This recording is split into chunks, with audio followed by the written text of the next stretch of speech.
At times, traffic is once again bumper to bumper. You may have noticed the long lineups getting onto the highways, and it's often slow going from there. Well, with many people still working from home, at least part-time, we take a look at what's driving the return to gridlock.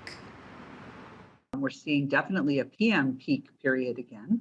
And in fact, they're about 80% of pre-pandemic levels. Barbara Gray with Toronto Transportation Services says congestion is growing by the day, and the city is keeping close tabs on traffic flows. We're in a bit of a time now where we have to really monitor and watch and bring sort of all of our technology and our solutions to the table because things are really changing all the time. The busiest time of day right now is between 3 and 7 p.m. That rush hour is back with a vengeance, even though fewer employees are back in the office full time. Although public transit ridership is gradually returning, GO Transit is only up to about 50% of pre-pandemic levels on weekdays. The TTC is at about 60%. Murtaza Haider is an urban engineering expert and tells me routines are shifting. So it sounds like habits changed over the course of the pandemic. People started driving and they got used to driving. And even despite these sky-high gas prices, it appears people are choosing to drive over transit still.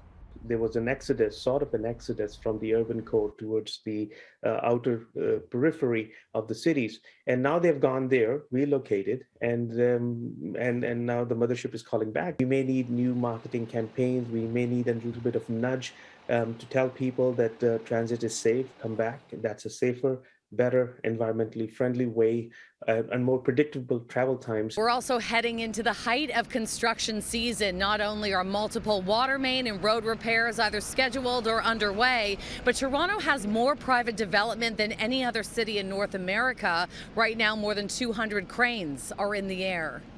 And these are big projects. They're not small projects. They last multiple years. In some cases, they have lots of closures associated with them. So we have a construction hub team and a work zone team that is working to try to coordinate all of that construction so that we're not impacting parallel routes at the same time. A better sense of work-life balance also plays into the equation. Many of those who are going into work are cutting out earlier than before. At the same time, people have realized that answering emails from work from 2 to 5 p.m. could also be achieved from home while you are able to go and pick up children from daycare or school.